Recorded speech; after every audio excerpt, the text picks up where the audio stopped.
There's the flag.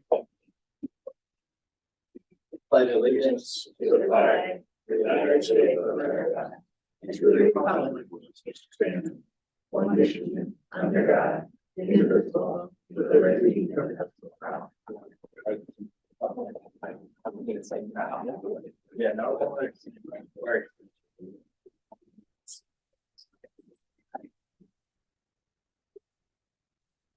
Right. The first order of business is approval of the agenda. Could I have a motion to approve the agenda? Sure, I make a motion to approve the agenda with the amendment of tabling item 3, the student report for the next board meeting. Second, Lori, all in favor? There's no changes since our last saw other than that. Just, Yep. Other than that, 5 votes. Okay, next order of business is privilege of the floor. We have 2 individuals have requested privilege of the floor. I just want to read our brief statement about privilege of the floor. Board of Education encourages public participation on school-related matters at board meetings. To allow for such public participation, the board has allocated a period not to exceed 30 minutes to be set aside during each board meeting for this purpose. Remarks must be limited to 5 minutes or less. The board may, in its discretion, require that any group or organization wishing to address the board identify a single spokesperson. A speaker may not yield his or her time to another speaker in order to extend the time for comment. The board is not required to, but the president and/or superintendent may thereafter briefly respond to any of the public comments or may thereafter respond in writing. Speakers will speak their name and address so the district clerk may record this. All remarks must comply with board policy 3220 governing public expression at board meetings. Neither the board nor the administration will permit discussion regarding personnel, individual students, or matters protected by privacy laws, as outlined in policy 3220. Further complaints should be presented to district administration in accordance with board policy 3230. So first, I'd like to invite Mr. Daniel Owens to the podium, please. Sir, I will give you kind of like a 1-minute warning if you're getting close to the 5 minutes. All right, thank you. Daniel Owens, 10 Highview Terrace, Rochester. I come here regarding the vaping in the schools. There've been a lot that's kind of come forward. I would like to see more of a proactive approach instead of a reactive approach. Locking the bathrooms and suspension has not been an effort that's helped the kids. It's actually hindered the kids more. If I may give a personal story, my son's, I don't know if we're supposed to say my son, I won't say his name, was suspended for vaping. He was caught twice. Fortunately, he was able to come back early, but being suspended, he fell further behind, even though he was given the opportunity to do the work, but not being in school. He fell further behind, and we've now decided to homeschool him after that happened. There's been a lot of research I've done on vaping, and there's a lot of programs through the American Heart Association, American Lung Association that recommend being more educating the children on the effects, as opposed to suspending them and sending them home. I know recently I have a daughter in middle school. One of the bathrooms was locked down. Again, that's probably being a little more reactive and not proactive, because it didn't really solve the problem. They're just going to send them to another bathroom. I contacted the anonymous tip line through monitoring social media and have given them names of students that I believe are selling the vapes. I don't know if anything happened or not. I didn't hear back because it's anonymous. But the thing I would like to see is if we can get together as parents, faculty, and come up with a group of parents, especially parents because they see it firsthand at home. My son's going through a nicotine withdrawal right now because of the vapes that I believe he got from school.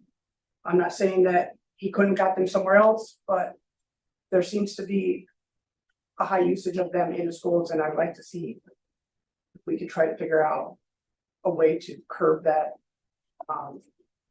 And education seems to be the best bet in turn. It's like I said, it's not suspending them and sending them home or sending them to suspension here for 3 hours a day, because now they're out of school and just coming here for 3 hours, as opposed to maybe going to school, getting some extra education above and beyond what we can do at home. And that if they're in school, maybe they don't go to lunch, maybe they just have to stay in the classroom, but at least they would still be in school and getting the education that they deserve and are entitled to, frankly. I'm just kind of at a loss, we're trying to find whatever resources we can. We've used the resources in the school. Unfortunately, I don't think they were that great and helped us get what we needed, but we're trying to figure it out. Like I say, when he told me that there was, like the middle school and it's going on until down into the elementary school, it's definitely something that needs to be addressed through, I don't know.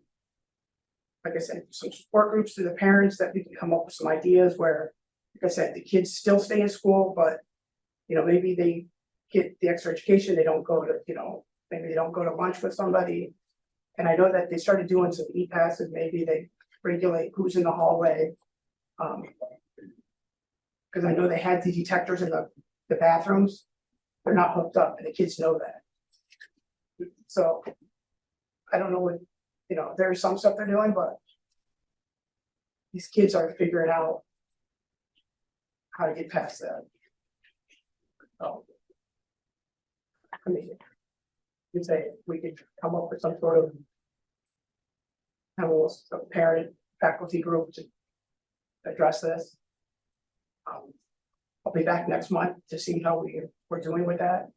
I'll be back next month after that, next month after that, after that. We got kids in the 4th grade, so I'll be here for a long time. All right. Thank you very much for coming to address this with us. Thank you.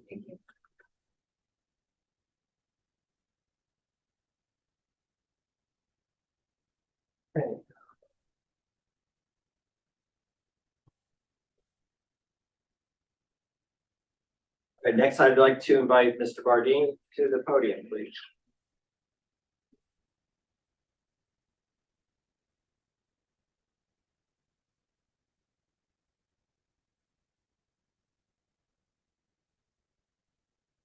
My name is Don Bardeen. I live at 6 Ridge Meadows Drive in Spencerport, New York.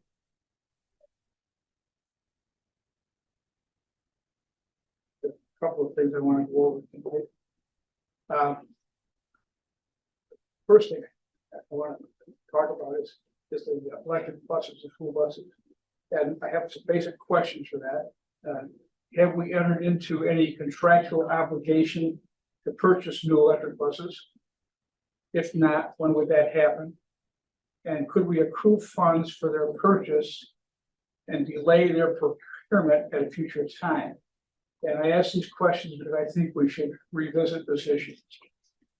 The other thing I want to talk about is and I've talked a little bit about this in the past. And I haven't gotten into specifics. I'm not really going to get into specifics tonight, but I've been reviewing, as you know, the New York State CRSC, Culturally Responsive Sustainable Education Framework. I wish I could talk to everybody, but you're there, I guess I'll talk to you folks.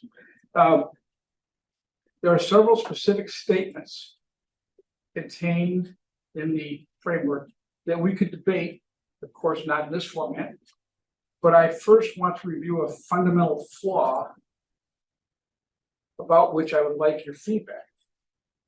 There are assumptions made about the structure of our country and then deployed to educate, and put that in parentheses, our schools and community with an ideology that is strikingly distinct from the beliefs of the men who gave us the Declaration of Independence. And I bring that up because this is where I have come to an impasse, I would say. The first time I spoke to the Spencerport School District Board of Education, they attempted to build a firm foundation from which we, you and our community, could agree on work together for the good of our students.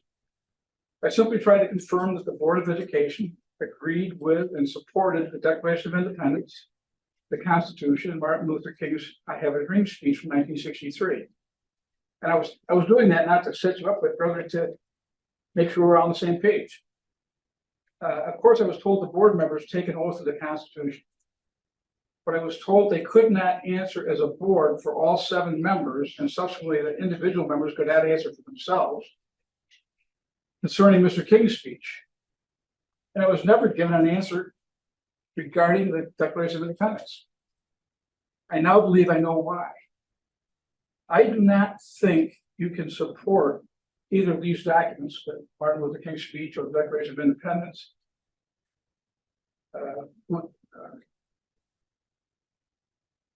and can't support those 2 documents, and also the New York State CRC framework. They're incompatible. And we never have the time to talk, so and nobody's ever asked me what those specific things are. We won't get into that tonight. But I also do not believe you can support the Constitution. This is, to me, this is key. I don't believe you can support the Constitution, which you all took an oath to do, without supporting the Declaration of Independence. So I do have a question for the board members. If you disagree with my last statement, please say so and explain my error.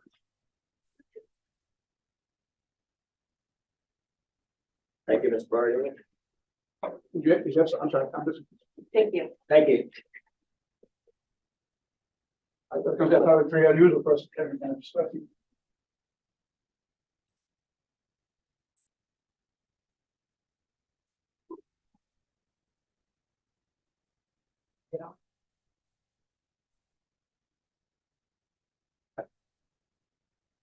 All righty.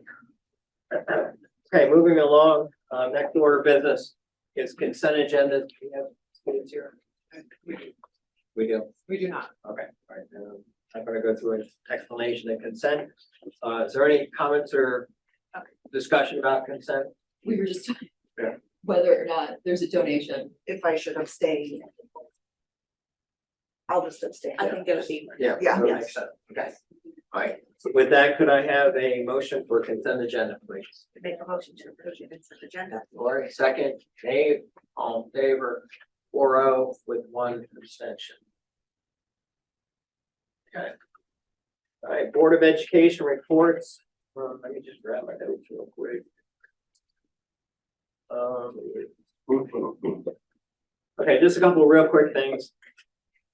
We will have before us the opportunity to nominate a BOCES rep from the Spencerport District, Mr. Michael May, who has represented us for quite a few years, has again asked to be nominated and volunteered his time to continue serving on the BOCES board. Certainly he's represented us well, so unless somebody else has another nominee, we will most likely just move his nomination forward and vote on that next meeting, February, right? Okay. Also, BOCES related, the annual meeting is April 10. If y'all can put that on your calendars, it is a really good event. You'll see some of our own students who actually make some amazing food and desserts and stuff, and it's really good to hear their stories about what they're doing. Joanne and her staff will provide their budget, of course, but I think the highlight is we get to see some of the kids and some of the great stuff they're doing. And tomorrow there is a presentation at the RMSC about the eclipse coming up. I don't know if you saw that from the CSBA email that came out. I am going to, barring any unforeseen things, attend that tomorrow and see if there's any new information beyond what was provided last year. So it should be interesting. So with that, I attended the National Honor Society induction last week. The high school staff did a great job putting that together despite having to move it at the last minute over to the middle school due to some unforeseen repairs at the high school PAC.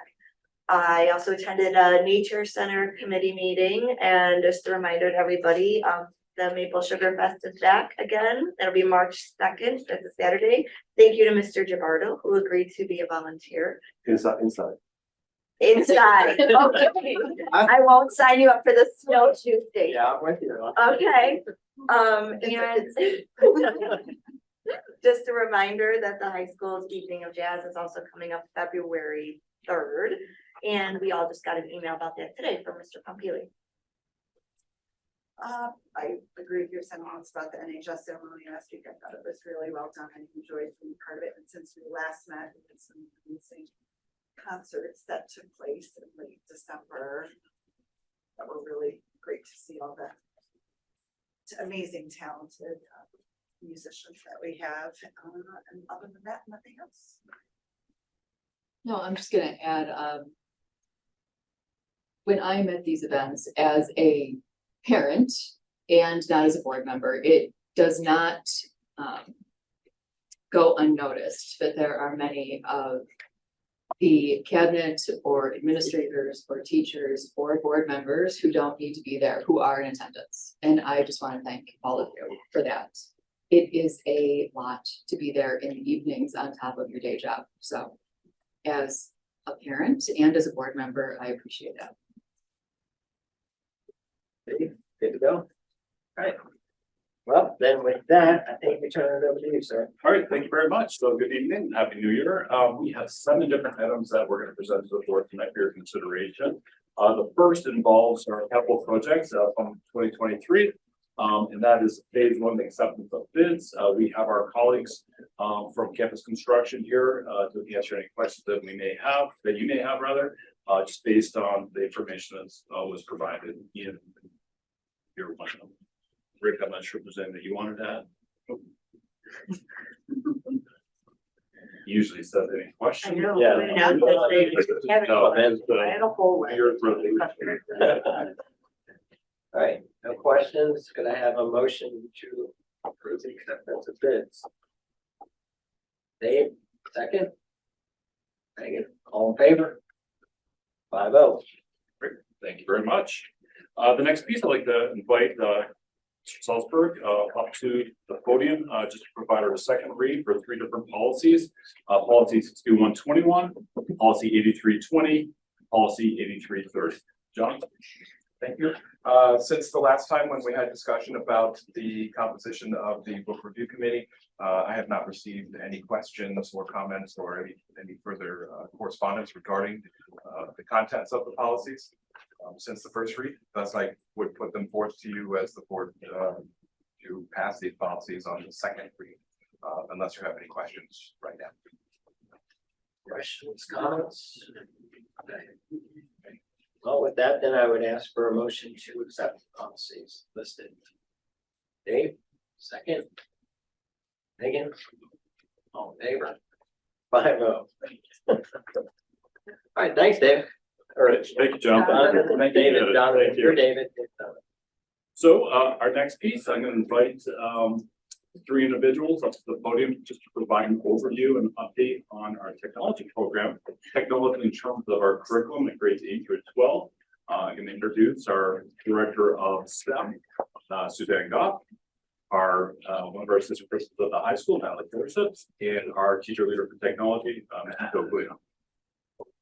Thank you, Mr. Zinkwich, and thank you, board, for having us here this evening. We're very excited to talk with you about our program review process, which is coming up in just a minute.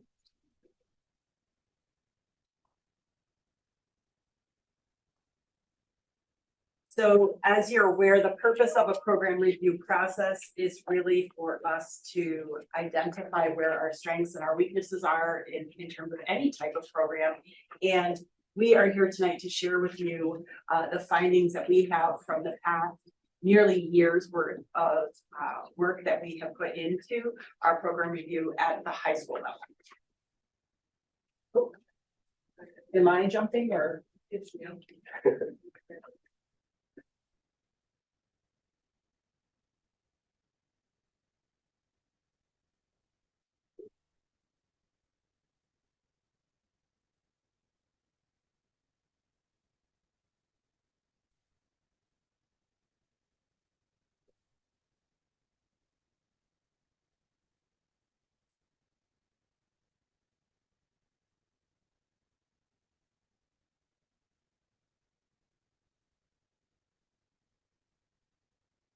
Just go. I'll go. All right. All right. So, as you can see on the slide that we're working on here, just a brief history. I started here in 2002, and this is just a little bit of timeline of events. Over the first 7 years of my career, from 2002 to 2007, we ended up getting full implementation of the PLTW core classes that they offered back then. In the mid 2000s, we decided that we need to offer a traditional type courses. In the late 90s, people were going to this pre-engineering curriculum. When I got here, all we had was one classroom and another classroom in a different part of the school that housed our computer science department. So in the mid 2000s, we went through the process and we offered some traditional courses, bringing in residential structures, manufacturing, production systems. And then we didn't really revisit this for another decade to about 2015. When we looked at our computer science pathway, we only had 3 classes. So there was a need for a capstone type course after the AP course, because once these students were seniors, there was nowhere for them to go. So in 2002, when I was hired here, we kind of inherited some of these goals. Some of these goals were brought up along the way. But the original goals of the program were to provide opportunities for students to take tech classes regardless of any skill level. So we had an engineering strand, we had some traditional courses, and then we offered some computer science courses. The Project Lead the Way strand allowed us to offer students like a box college credit with RIT in those courses, moving on to other colleges choices for students. And then with the lack of our traditional courses, we were able to utilize Moco at that time. And a lot of you guys know at this point, Moco is crowded. So that doesn't happen as much as it used to.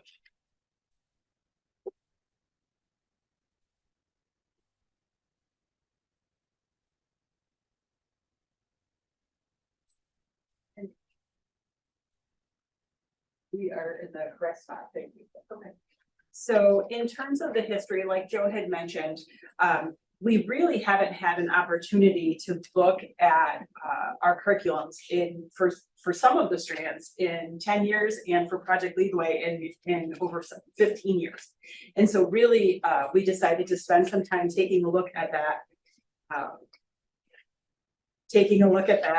and exploring our options relative to Project Lead the Way, the core classes that Joe talked about, as well as some of the additional classes that they offer. So back in March of 2023, our former superintendent, our assistant superintendent, our chief information officer, myself, assistant principals, and the technology department from middle school and high school came together and we conducted a SWOT process. So this analysis process was really an opportunity for us to look at the strengths, the opportunities, the weaknesses, and the threats that really face the department. And it gave us an opportunity to voice different perspective at the table. It also gave us an opportunity to really narrow down where our focus was. When we first came to looking at the program review, I think that a lot of us were sort of all over the place, and this really helped us to narrow our scope to look particularly at Project Lead the Way. So what we've decided to do in our program review for Project Lead the Way, we looked at several different data sources. As you can see here on the slide, the traditional course pathways and enrollment, we wanted to take a look at where our students' interests lied, where our students were enrolling, where we were finding success with that. The Project Lead the Way exam results, this was something that the department took some time on our recent data day to look at the different clusters that are related to certain core classes within the Project Lead the Way pathway to identify where there were areas that they could identify in the curriculum and then be able to make some changes to instruction.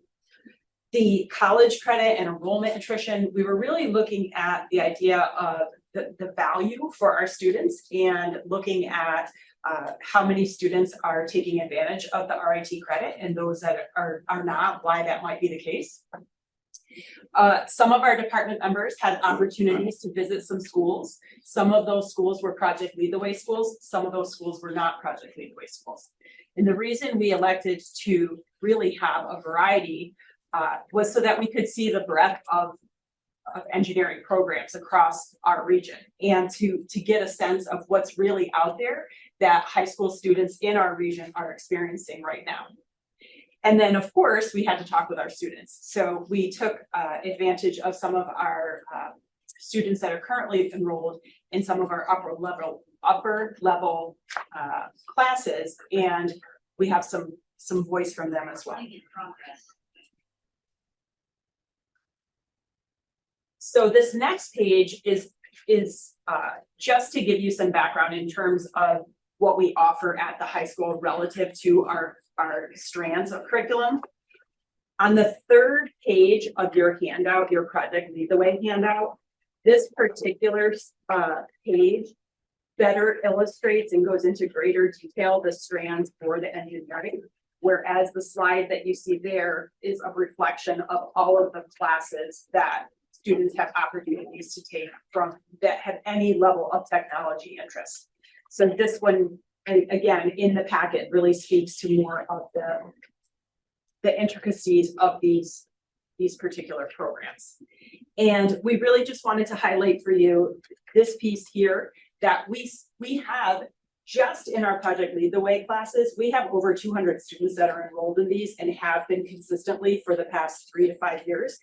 We actually have data going even farther than that, but these past 3 years, we've noticed that we've been steadily over 200 enrollments or 200 seats within the Project Lead the Way strand.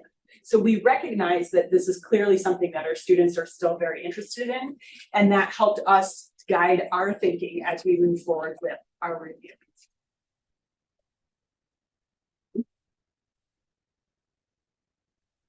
So I think the big part of this, like Suzanne was talking about through this program review, was taking a look at the courses that are offered within this engineering strand and the number of students that are enrolled within those 5 courses. So as you can take a look in the 2022-2023 school year, the IED course, that's the introductory course that's offered 912. So it makes sense that the numbers are higher. But as you can see, especially, you can't ignore for digital electronics, that number significantly decreases in the 2022-2023 school year and the 2023-2024 school year.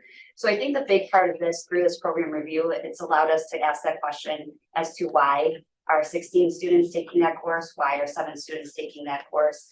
Is this, an opportunity for us to look at modifying that curriculum? It is a rigorous course really designed for our electrical engineering students. So we want to make sure that we can still provide those opportunities, but is this an opportunity to take a look at, are there other courses to engage more students at the high school through this pathway?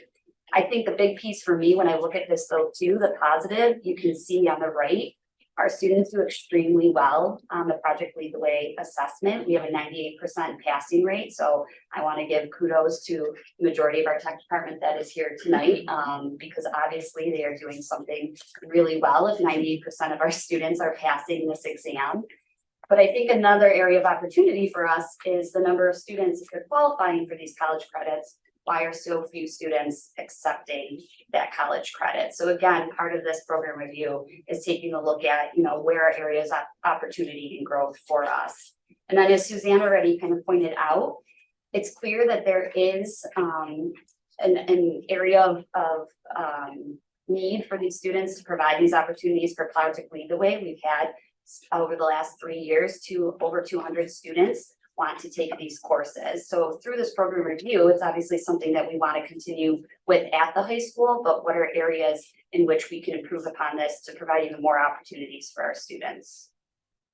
So during day-to-day, we were able to take a closer look at our entry-level class, the IAD, PLTW final exam results. And the reason why we picked that course was because that's the course that we started to do a little deep dive into over the summer.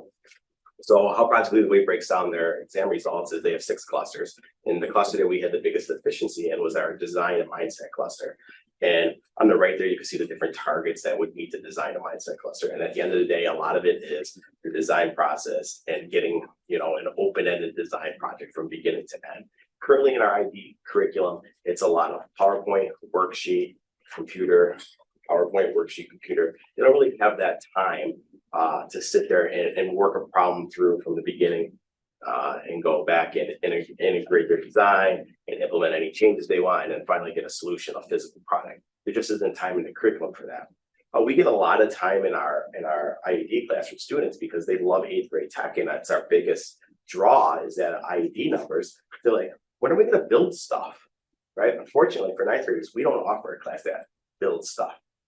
So what we did over the summer is we were able to look at that curriculum and kind of implement a little bit more of our own localized version so kids can get some physical products out of it. Still meeting all of the expectations set by Project Lead the Way for their IED curriculum.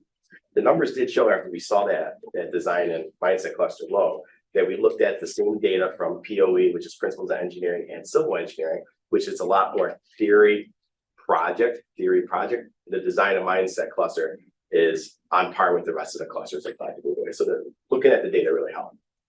And all this slide says, guys, is now that we've implemented some of our IED revisions, we're just allowing a little bit more advanced project for kids, allowing them to have a little maneuverability in the curriculum where they can actually get physical projects out.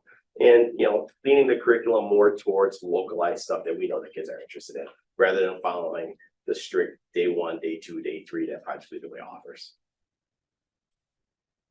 In October, I had the pleasure of joining Justin and Joe as we went to a conference at RIT that was a partnership with RIT and Project Lead the Way. We wanted to highlight this because we felt that in the experience from that day, it was inspiring to see a lot of technology teachers, Project Lead the Way master teachers working together and showcasing some of the different projects and products that they were able to create. And I think one of our greatest takeaways was this idea that Joe mentioned just a moment ago. We're not necessarily married to this very specific curriculum, but yet the Project Lead the Way program allows us to have a bit more flexibility and more customization relative to some of our local needs. So when we were thinking about how this might look, that is why we spent some time last summer looking at our curriculum for our introductory course. And also part of this program review was really revealing to us this interest in continuing our curriculum reviews of the other curriculums and providing more opportunities for these hands-on experiences and some of these projects like you see here with the Mandalorian sign and things like that. So that was not necessarily something that was built into the Project Lead the Way curriculum itself, but that was something that one of the Project Lead the Way master teachers, Matthew Bear, had shared with us on that day. And so it was just really reassuring for us. We also really appreciated the opportunities to partner with RIT. So one of the associate professors had spoken at the conference and had provided us with her contact information so that we might be able to really develop some partnerships with her and her department colleagues relative to this, the specific engineering strand of industrial and systems engineering. And so that is also something that we were really excited about, that we can begin to create these inroads with some of our local universities and also some of our partners right in the area. We did also have an opportunity to do the visits, and I think this was one of the most exciting opportunities for the group in terms of what they learned. Joe has lots of good things to share with you. Really, it was an opportunity of being a teacher here for 22 years. I very rarely have stepped foot in anybody else's facilities. So what I've known is what I've known in that 500 hall. And it was eye-opening to see what other people are offering to their courses, what they have, and what they're able to do inside a school day. We picked 4 different schools. We started first week York. So York is a rural school south of Rochester, about 40 miles. The only reason I went there is because a guy reached out to me last year And he said, hey, I want to come visit. I hear you guys got a pretty good robotics team. I want to see your facilities. He came to our facilities. He goes, where's your robotics facilities? You know, this is what we do. He goes, you guys got to come visit my school. So I put that in the back burner and we went down there. And the one thing I took away from that school is they are industry ready to go.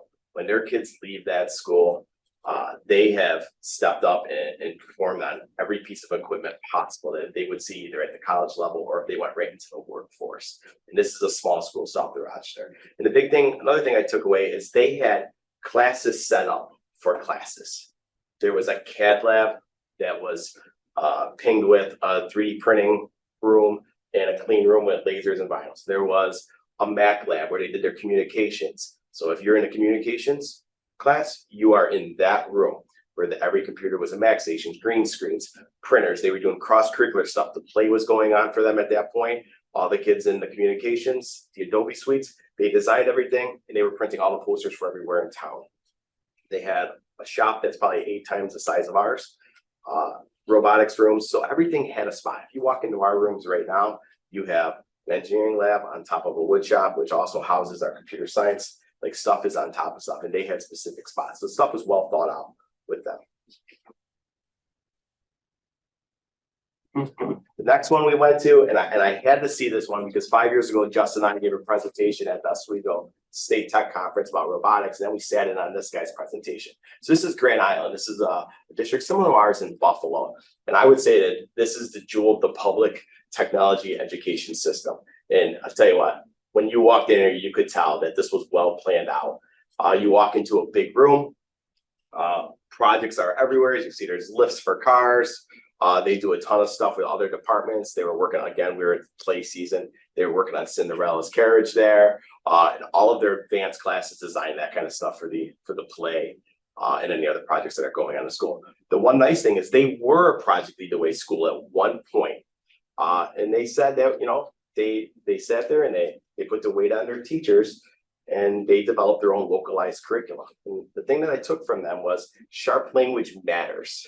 So when you're looking at that course catalog, and I know some parents up here, and you're an 8th grade parent, and you're looking at, oh, what tech class are you going to take? And it says manufacturing systems. And it really doesn't. What is manufacturing systems? So all their classes are dating back to old traditional courses. Residential construction, residential electricity, residential plumbing, advanced woods, advanced design, and all of their courses kind of lead into a capstone course where students from the computer science, students from their traditional courses, and students from their robotics types courses all can mesh as a senior project. Did I do something?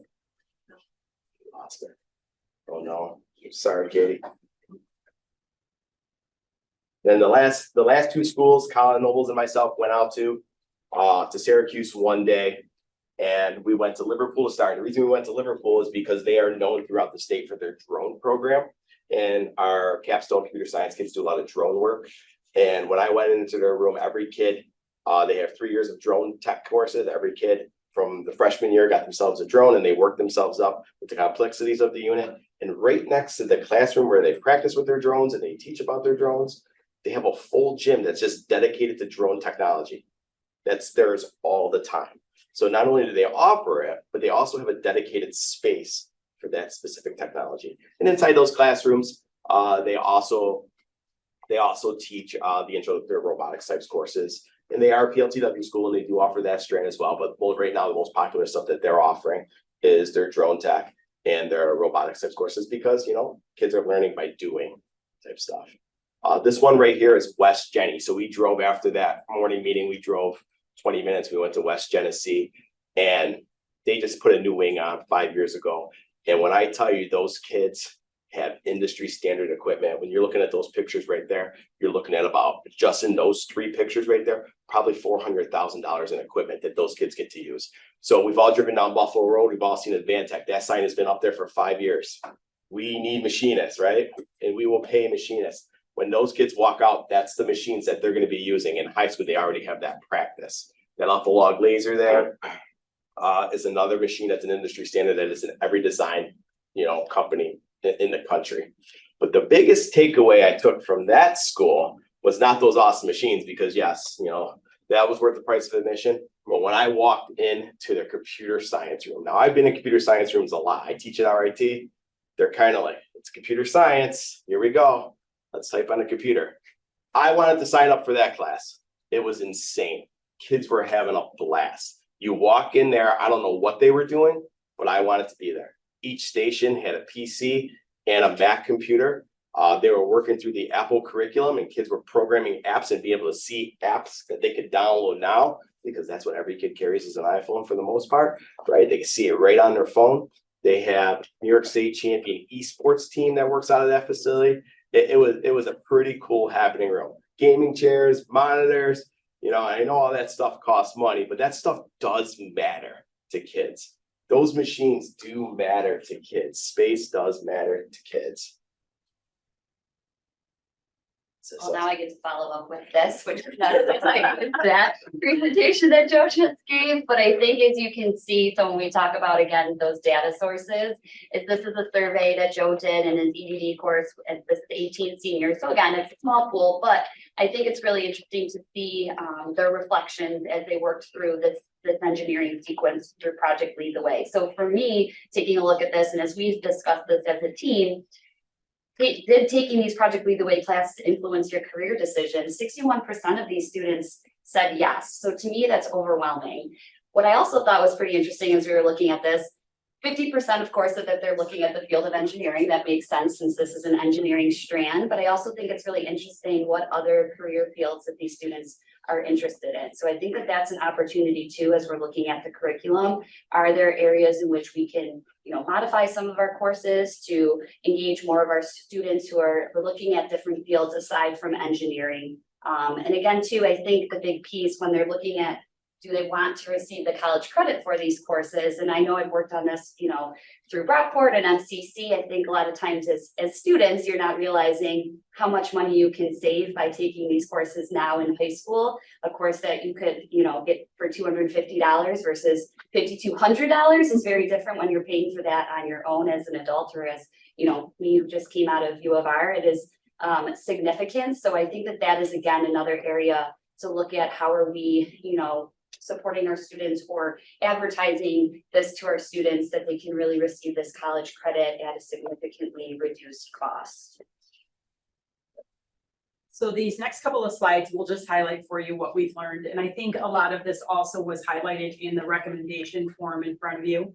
So one of the takeaways that we came away with as a group was this idea that we really want to provide opportunities for our students to have problem-solving experiences.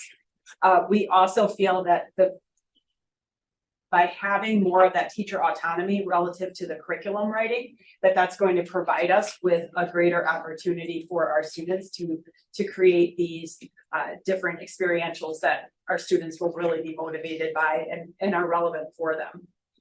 In terms of our second focus area here, we really wanted to think about that authenticity, those authentic experiences, as Joe mentioned and highlighted in some of those pictures, some of the experiences that students in our region have access to, that it's really amazing. And we have to wonder, are there opportunities for us to think about how that might look here in Spencerport in the next 5 to 7 years from now? And finally, this focus on post-secondary opportunities. Like Natalie said, there's certainly a financial component to that, but it's also an opportunity for us as classroom teachers, as administrators, to provide those exploratory opportunities for our students to partner with local industry and local colleges and universities to be able to give them the exposure and the networking opportunities to build those potential pathways for them.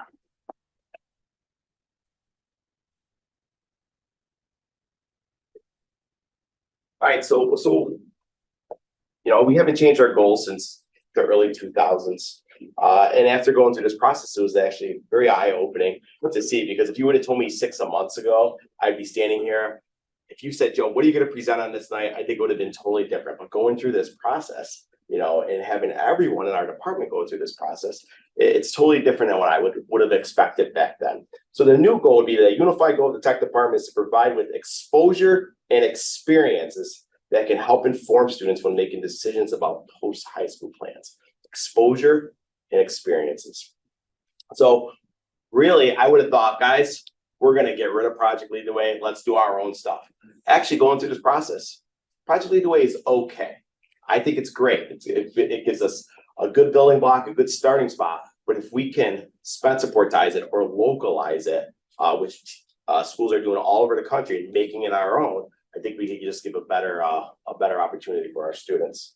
We want to remove some prerequisites because right now we have issues where students, they want to take classes, but they can't get into them. If that guidance counselor doesn't put them in the right spot in 9th grade, they can't go and take some of our higher end capstone type courses because they got to have right now in our course selection guides, so you have to have a certain amount of classes to be able to get into those classes.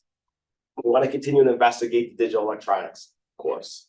I had a department meeting with the middle school guys yesterday, and one of the tech teachers goes, digital, because I went through this presentation with them. Digital electronics. I wouldn't wish that class on my worst enemy, right? He taught it and he went through it as a student. It's a great class if that's the kind of mind that you are. But the one guy from Grand Island says, when you enter digital electronics class, you want to be an electrical engineer, right? You know what you're getting yourself into. It's a different type of course. We're looking to, possibly replace that or just put it on the back burner. We don't have to totally get rid of it. Departments do that all the time. They offer it this year, then they offer it the year after. Looking to replace that with potentially intro to robotics or Project Lead the Way Sim.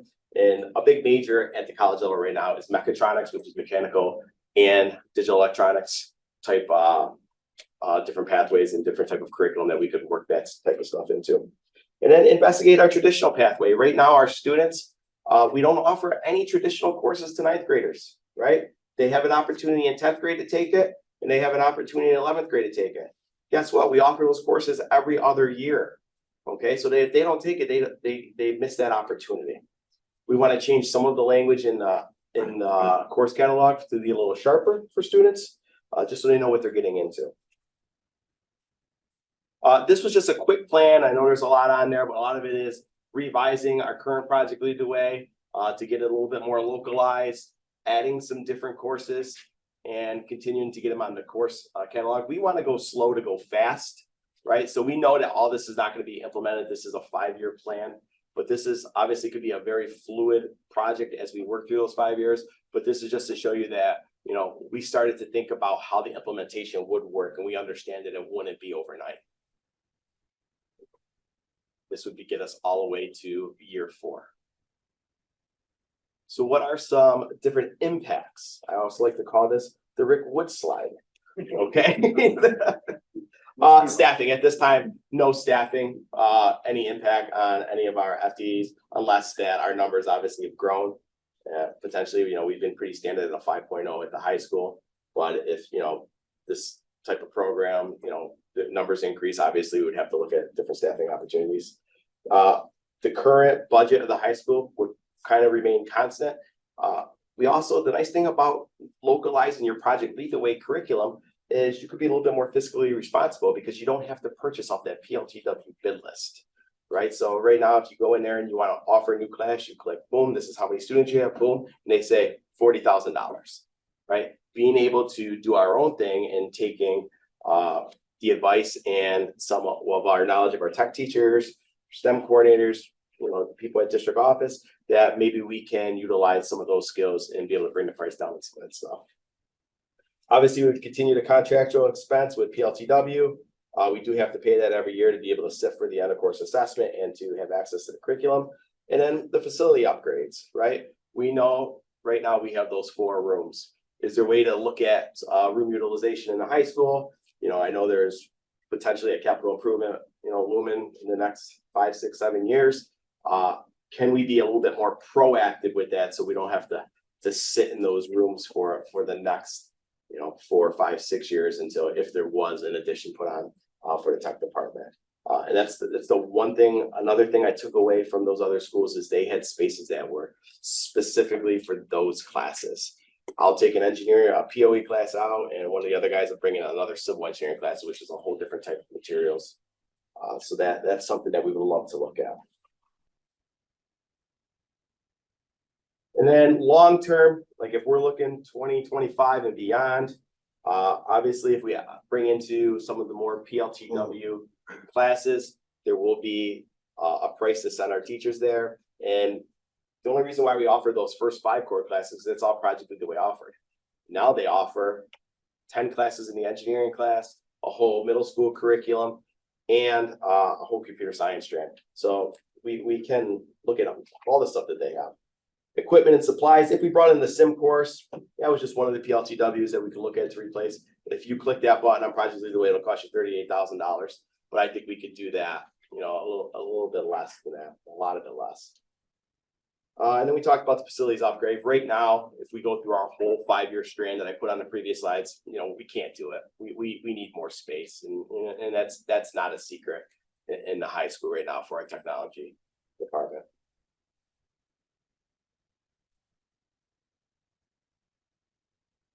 So in terms of these 5 years from now, as Joe outlined, we've really tried to think in terms of these incremental steps. What are some bite-sized pieces that we could take off to really help to enhance the current programs that we have?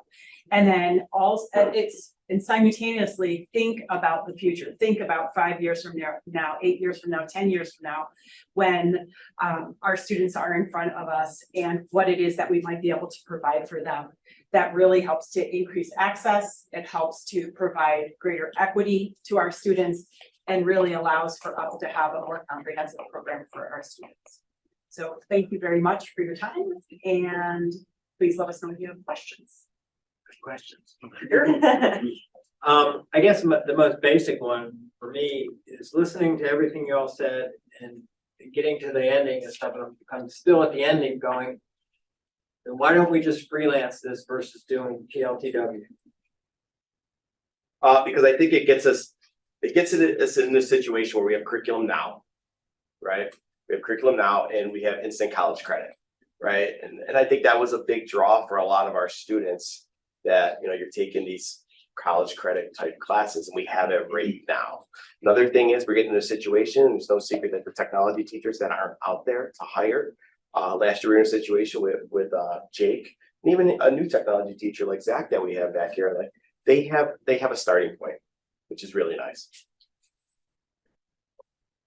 I'm curious, some of the districts we mentioned, I think it was Grand Island, that moved away from Project Lead the Way.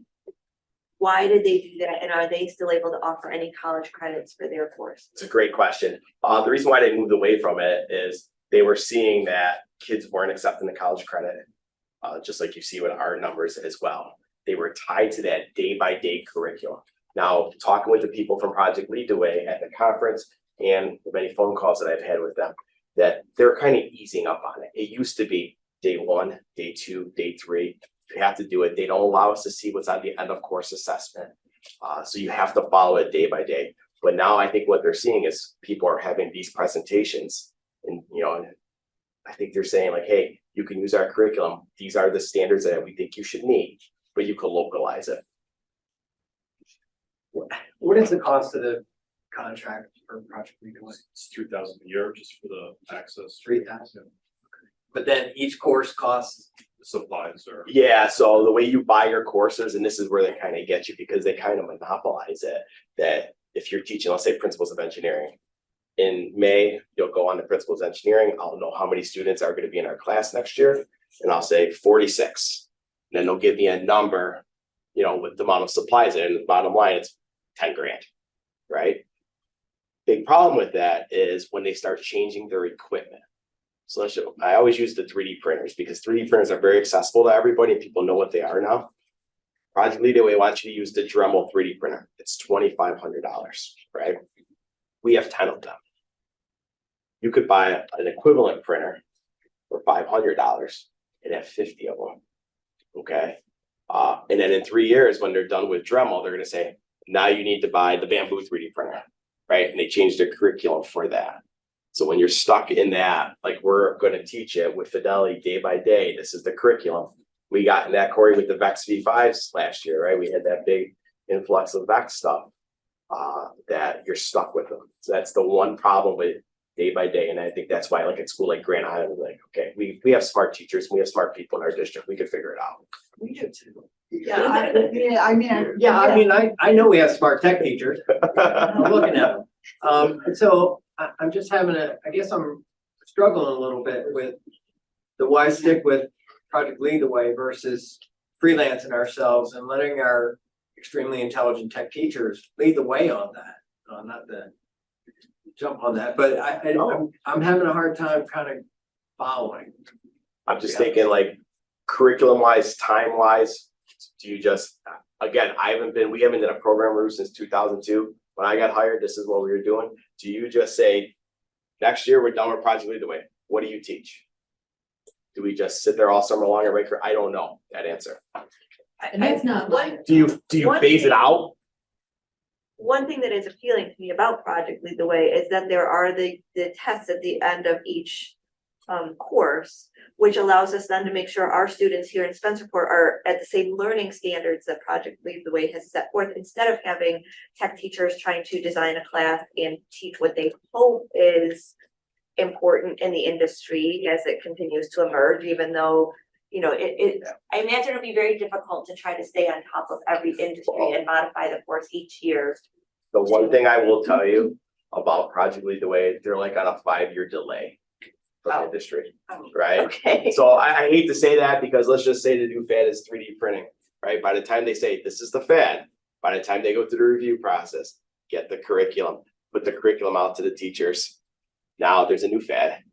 So of the districts that were not using Project Lead the Way, were they just doing a homegrown curriculum, or is there another? Okay. They were doing their home localized Okay. curriculum. There are other, tech curriculums out there, but they were doing a localized curriculum. But is it possible to borrow? Oh, 100%. Collaborate with and do that kind of thing. I saw you mentioned Liverpool and stuff there. Are they getting like assistance from like Lockheed Martin and stuff like that? I out don't there? think so. I think one of the terms, I wish I would have wrote it down, that their district has really invested in their district is really invested in technology education. What have you seen any of the districts that you've visited partnering with industry, the local industry like L3 and stuff? I saw a slide, but I don't know to what degree other districts are actually successfully doing that. I don't think too much is happening with that other than maybe kind of like what we do with First Robotics, that direct to internship type programs. And I think also to respond to that question, part of our purpose in visiting was really more of this just sort of wide brushstroke. And what we learned through this process is that it's really revealed for us a lot more questions. Yeah. So right now, rather than sort of say, okay, we're gonna take Project Lead the Way and put it over here and start over. Like Joe said, we have several courses that over the course of the summer, it wouldn't be feasible for us to say, let's start over and write 5 new courses for September 1st of 2024. Granted. So what we would like to be able to do is to stay with what we have, look at how that still meets our needs from more of a localized position, and then perhaps continue to engage in these more cyclical conversations around our curriculum. So if we do find something that's more appropriate as time goes on, we can have a conversation about that. But right now, knowing that we've invested in our staff with trainings that they've done, with curriculum that we've purchased, with materials that we've purchased, we felt that it was more fiscally responsible for us to stay with what we have and to continue really to look into this and continue the conversation. Yeah, I have kind of a semi-related question. I started trying to educate myself about Project Lead the Way before tonight's meeting. And there is a website that shows that there are a number of districts locally that also use Project Lead the Way still. But what I noticed is that in many of those districts, they have a middle school component to Project Lead the Way as well. Right. It wasn't very long ago that we heard from our middle school principal that school would like to add electives. So I'm curious if we're going to stay with Project Lead the Way, if there's any hope that we would expand some of these courses down into middle school. Not, obviously not high school courses into the middle school. Right, the gateway to technology. Correct. Yes. Again, conversations that we are interested in having. I think we really wanted to focus particularly on that secondary, that commencement level. And now that we have decided this is where we'd like to stay for now, I think it just opens those doors for the gateway to technology conversation. So by saying you want to stay the course with what we have right now, my concern is we get in, you just basically kind of default to, that's what we're gonna do for the foreseeable future. How can we perhaps, I heard you say phase out or phase it, so that we're doing a little bit of both, Project Lead the Way, but also looking at what we should be doing locally to better what Project Lead the Way provides. If there's a 5-year lag between industry and Project Lead the Way, that's not a good thing. How do we adjust that? I think, kind of what they had shared with the proposal implementation of the timeline. We have to begin with the end in mind. So if we want to make modifications to our tech program, we recognize that we have to look at our long range planning when it comes to our facility. And what changes should we be considering? And then if we make a decision that this is the direction we're gonna go, then our curriculum would evolve over that time as well, because we know that that decision isn't gonna then instantly make a change to our facilities. So let's say that's 5 years' time, we make this decision that by, 2029, here's where we hope to be. It gives us time then to kind of make that transition with our curriculum, grades 8 through 12, perhaps even earlier, with our technology curriculum that then aligns with the facilities that we're presenting our students. I just have, I'm gonna take it into just a slightly different direction. I do wanna just comment on the curriculum piece, because that's not minor. Like having a curriculum available to you isn't a minor It's not. issue. It's a huge, I mean, it's like a monumental task. And so even in the delay of industry moving behind, his curriculum takes that long to develop well. And so even if we're doing it ourselves, you are gonna be in that same, but correct me if I'm wrong. But separate from that, the college credit piece, because there is that difference between students who are eligible for college credit and students who actually then take it. Is there any, and I don't know how you would have this, so I'm asking a question you may not have answered to. Data to suggest that students who then earned that college credit, is it beneficial to them when leaving? Because that's always kind of the piece. You may get college credit, right? And then you go to college and the college says, that's really nice that you get college credit, but it will use selective credit, or you have to take our class anyway. And so, because what happens is then when students know that, then it no longer has the same appeal, right? So is there any, do you have a sense of whether what's happening there, or if that's a piece of it, or I'm totally off mark? I would say too that, colleges are looking for students that are taking the most rigorous courses Yes. during their high school experience. And if we can present college level opportunity for our students in the high school, I think that bodes well for their transition, whatever they may be pursuing their post-secondary plans. So I know that we have an individual that has some experience with that, but I think that they would agree with that. Yes, the college level curriculum, but the actual Transferability taking of of the the credit. credit. Yeah, Right. I think that kind of goes from school to school, right? So, a 2-year school versus a SUNY school versus a private school, and also depending on the major as well. So the student that is now pursuing an engineering, perhaps they're gonna review Project Lead the Way a little bit more critically than somebody that's just, it's a liberal arts school, for example. So I think it's tough to say. I think at the bottom of this, the college credits are affordable for our families. It's nice, that option for our families to pursue, and it places students really in a favorable position once they then go to pursue and apply to different schools. You just reminded me though of my second question. Is when they take the test that they get college credit for, is at the end of each of those classes, there's an assessment? Yeah, so it's the end of So course every stuff. single class. And what's the grading? So that's a great question. So it's based on, it's tough to explain this. So 10 years ago, it was tough to get college credit. We actually sat in an assessment meeting for PLGW at RIT. And as you can see, we have a 98% passing rate. I don't know the exact grade because they don't tell you. They just say you got to be within these numbers, and we don't really know what those numbers mean. So out of the 184 kids that took our test last year, I think 178 were within the A, B, and C range, for lack of a better word. And they call it like distinguished, exceptional, and they have a little different wording for it. Is there, and so this is the other piece of my question, is there students who are more likely to take college credit than ones that are taking it closer to graduation? And the students who are not applying for credit are our freshmen and sophomores.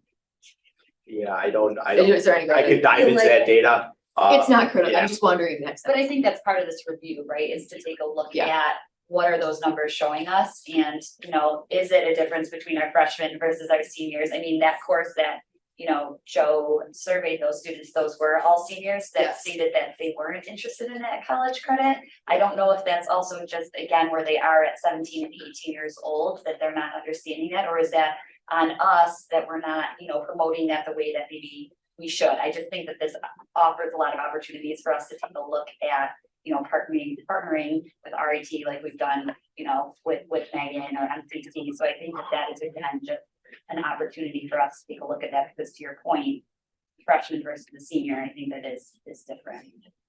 When I was looking at the pictures that you provided from some of the districts you visited, I had a thought, you know, we're unique in that we have Wamoco literally in our backyard. And I don't know, like, I kind of know, you know, what Grand Island has close to them, and it's not quite what we have. So I'm wondering if their facilities, the development of their facilities, they had in mind that their students don't have access to such a robust program like our students do through Wamoco. And then when we were talking on slide 20 about the real world experiences and the examples, a lot of them to me are things that are done at Wamoco. So I'm almost kind of wondering, where does the technology department end and Wamoco begin, or, you know? It's a really good point, but you gotta understand that kids that take principles of engineering also wanna learn how to drywall, Mhm. right? And if you get stuck in that strand, right, you're gonna say somebody, a ninth grader stuck in the engineering strand, they're gonna work their way up to it because it's tough for us to go back and forth. And I think right now, like, we have to give opportunities to kids, even if you're, lack of a better word, like the engineering smart kid that wants to work up that strand. They also like to build stuff too, right? I think the goal that we took out of this, we want exposure, right? Kids want to be exposed to stuff. And Wamoco's hard to get into. It really is right now. If you want to go in there and get in the carpentry class or a Wamoco class, and I might be wrong, but don't they offer only 2 slots per school? I mean, there's limited seats on students that can get into the Wamoco program. So I think when you're looking at Wamoco and those opportunities, which are amazing, and it is right in our backyard, how could we also provide more of those opportunities even younger, to Lori's point, maybe at the middle school, but focusing on the high school, because Wamoco doesn't start until your junior year. So I think that, again, that it's just another opportunity to afford more of our students some of those opportunities that maybe if they didn't want to pursue Wamoco, could they still pursue through, you know, our amazing tech department at the high school. And I think too that Wamoco's enrollment is just, you know, going through the roof, and they're turning students away, unfortunately. So that's something that we have to take into consideration. And also, you know, you've heard just our own facility. So the traditional tech lab at Spencerburg High School, it is small. And when you're shoving 24 students into a really tight space, you start to worry about the safety of our students. And so I think our tech teachers have done an amazing job just making sure that our students are safe and still at the same time delivering a high quality program. I think we have a lot of issues with our facilities in terms of our technology that I could go on and on about. That's a different conversation for us to have. But I just really wanted to thank Joe, Suzanne, and Natalie for tonight. So thank you so much. Thank you. Yeah, thank you, and thank the rest of the tech team that's here. Appreciate y'all coming out today. The wind cut the first night of robots out, so they didn't have a choice. Thank you. Thank you guys. Take care. Thank you. All right, so moving along, I'm gonna invite Mr. Price up to the podium, who's gonna provide an update on growth management.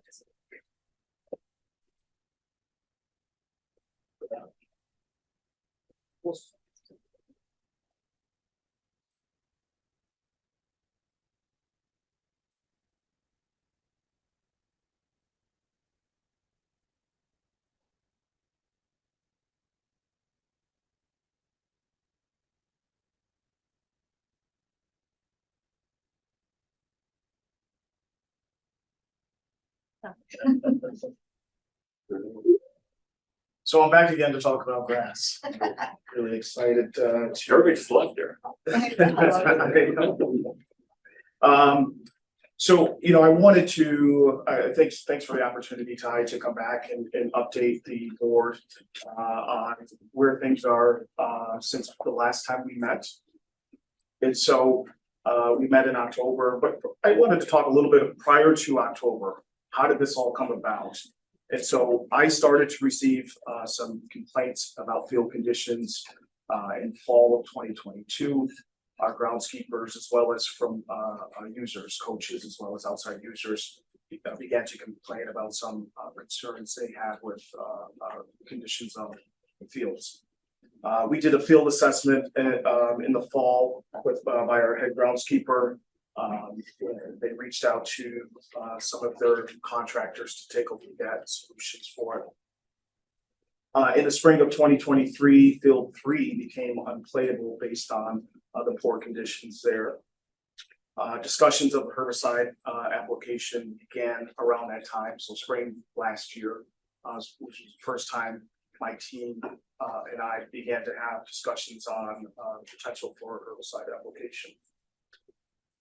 From May to August, we got expert feedback on our fields, and we got feedback from a variety of groups. And in August through November of last year, we did the field 3 rehabilitation, which I spoke about at our October 17th board meeting. And since November to now, we're working on program updates for the sportsbook management plan. So in this presentation, what we're going to cover is really the mission for our facilities department, how important it is for us to care for our athletic fields. We're going to talk about the next steps, follow-up next steps that we discussed at our October meeting. Some key points, the fields that we maintain, some primary practices that we do, clock management zones, and field rotation. So our mission, the goal, the purpose really of our facilities department, the grounds group, is to maintain a healthy and safety, natural, as well as our synthetic athletic surfaces. We want to keep it safe, right? We want to keep it functional, as well as attractive.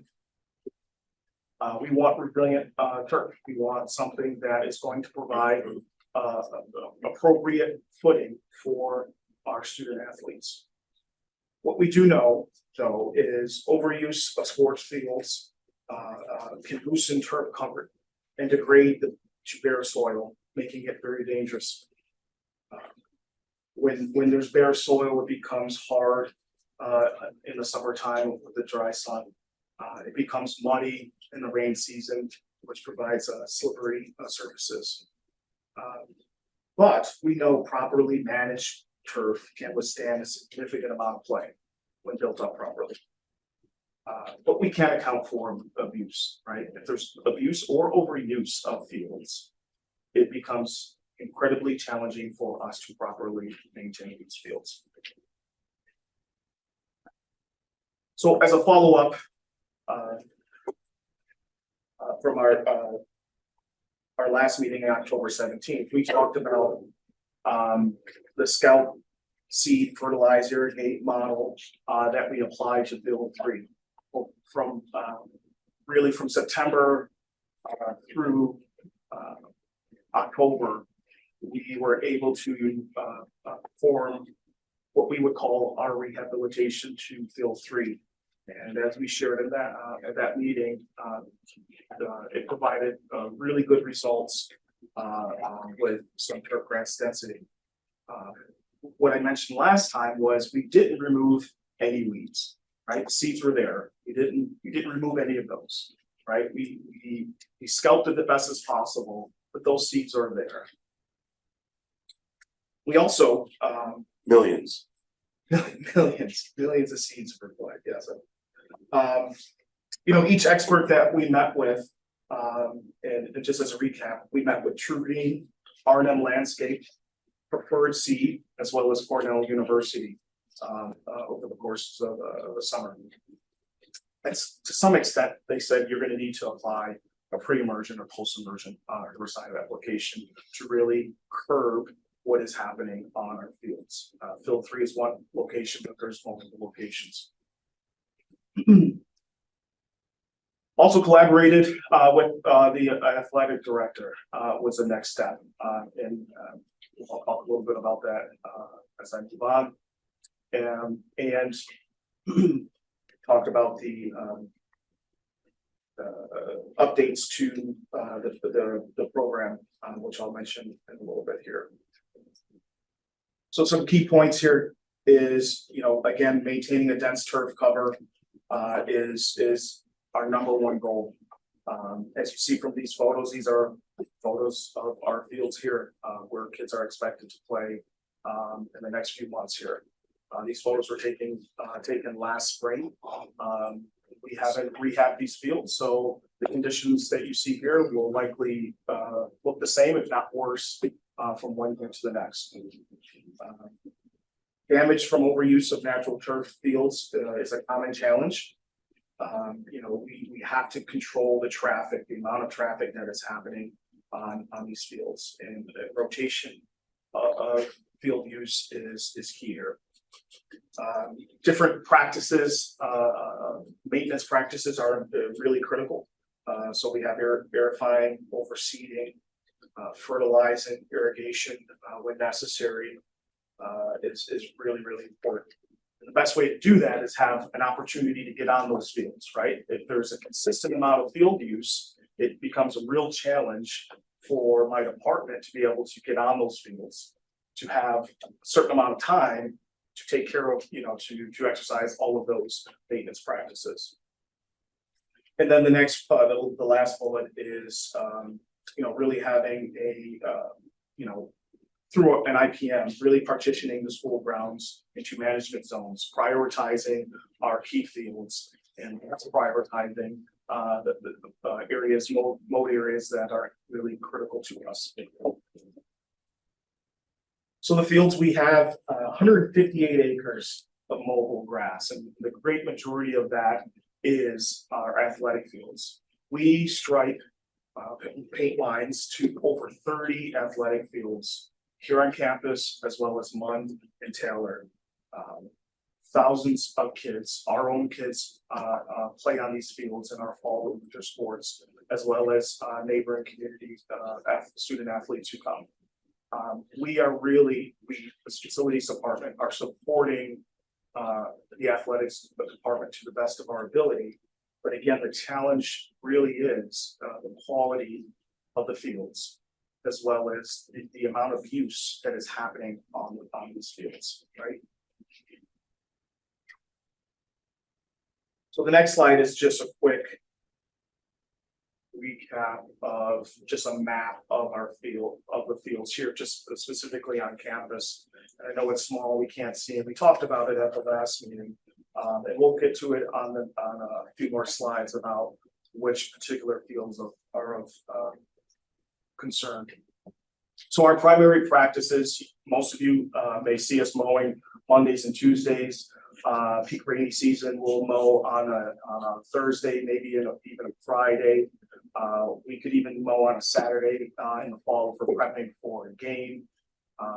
Irrigation, we try not to use extensive amount of irrigation. We hope that there's enough rain to accommodate that, but in certain times we will be required to water our fields. Primarily when you see that little water is our football field. Seeding, we do a fair amount of overseeding as much as we can in terms of us being able to get on a field to do overseeding. Cultivating or aerate or turning over the soil is something that is really important. As well as fertilization. We apply fertilizer primarily in the spring and fall. Again, we do this on fields that we can get on. If we can't get on a field, we can't apply it. As well, and then lastly is our IPM. And IPM is your integrated pest management. Pest is not just insects. Pests would be invasive weeds are considered pests. So we have a pest management system, and it's really to help us decide what our approach is for handling that. And I'll talk a little bit about that on the next slide in terms of our thresholds that we intend to truly implement. So again, what we're trying to do is through our IPM is set action thresholds. And we'll talk about our zones on the next slide.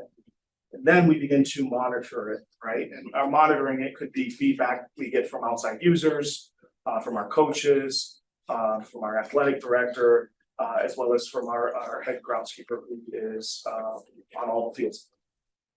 Then we talk prevention and lastly, control.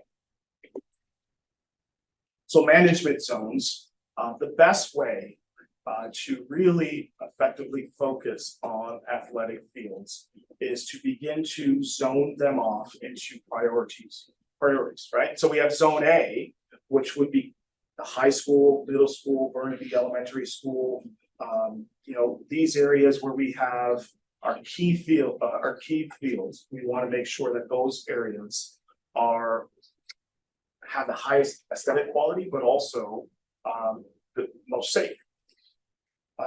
Zone B, these could potentially be the PE areas, recreation areas around a district office, Mudd and Taylor. And then zone C, and if there was a zone D, those would be community areas or our nature center areas. So again, we want to set these zones, we monitor these areas. We decide based on our prevention and control is really based on which zone is it, right? Where do we need to focus? To what extent do we need to focus on this particular field based on its use?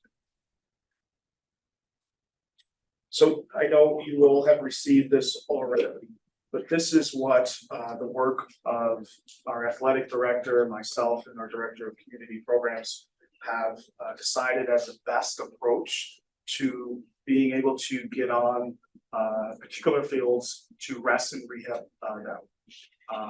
And so you'll see the asterisk there that highlights fields that you see some of the photos that are in really poor condition. So right here at District Office, there's Field E, Trowbridge Field, which we talked about, Field 3. There's Field E near Ranger Stadium. There's fields M and N. All of the fields behind Burnaby are in poor condition. So these are the areas that I would absolutely recommend we take action on. How many fields total is that? I can count for you right now.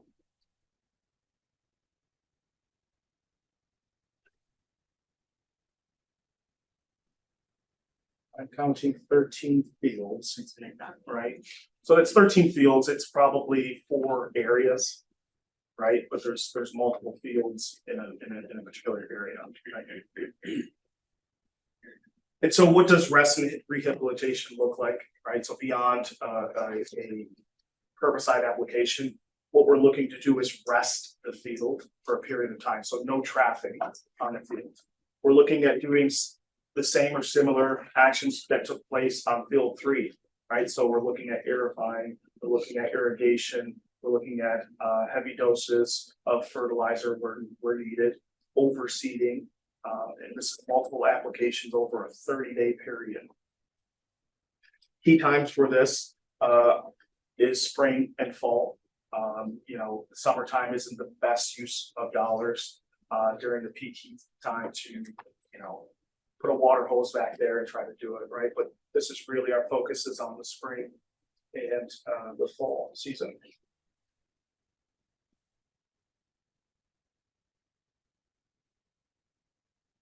So, in conclusion, this presentation really highlights, our attempts to improve our conditions of our athletic fields. Again, I've been partnering and I continue to partner with our athletic director of community programs, on, creating strategies to produce favorable, playing conditions. So, moving forward, the focus is threefold. Let's restore the existing fields that are in extremely poor condition and unsafe conditions. This is achieved through targeted herbicide applications, as well as the rest rotate rehab periods that I described on the last slide. It's to implement a scout program. We've already started with the changes to our program. But it's really to finalize all updates to our program and begin to implement that really supports the safety and integrity of our sports fields. And lastly, work with the business office to evaluate our annual budget to determine, to make sure that we continue to have the financial resources needed to maintain these fields. And that's all I have. Questions? Yes. Peter. Yeah, I didn't hear anything through this whole thing about what impact this is gonna have on our support to the massive amount of support that we provide to those community programs, whether it's baseball, football, soccer. I mean, we're across the board providing a lot of time on our fields for these community programs. So I'm just curious how we're going to manage that expectation or change that expectation. So there will be both management and change, right? What I could share with you is that our fields are tired. A lot of our fields are in tired condition. And those same users would share that sentiment, right? And so if they want, and we want, improved conditions to these fields, there has to be compromise on both sides. There has to be action being taken place on both sides, right? So this field rotation plan, offers the opportunity for us to get on those particular areas, remediate them, but also in working with Christina Bowerman and working with the director of athletics, we have opportunities for them to rotate into a different field, right? So don't play here for this fall season, for this particular season, right? Because we're rehabbing this particular field, right? You'll have an opportunity to play here, right? And while we're taking care of this next year, you'll be back on this field, right? Or whatever the case may be. It could be spring, right? You're off the field if anyone's on the field from March 30th to April 30th. Right, you're off a particular field while we rehab this particular field. So evaluating all the programs that currently use our fields. Yep. And the fields that they use. Yep. Are you saying that there's not going to be a need to just say no to some of these programs? I would imagine that there are a few out there that are going to be very challenging for us to provide a field on. Again, we sat down with our director of community programs, who's very familiar with all of our outside users, as well as our director of athletics, who's familiar with our programs that we have on these fields. And we said, what are our conflicts? Where are the conflicts? What can we do?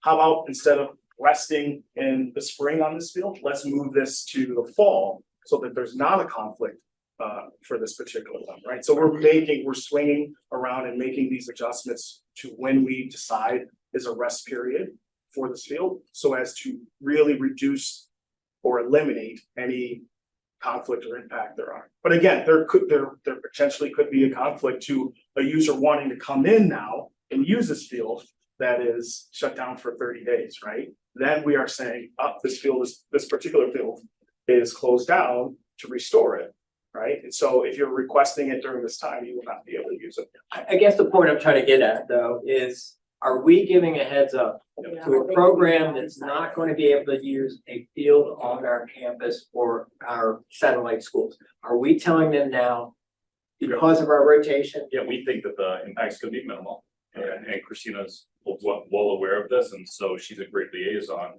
between the district and these outside groups. So we're actually having a meeting with them, I believe, 2 weeks time, the different organizations where they're coming in and spending the day here, where we have them rotating through, or we're just kind of providing some updates to. Okay.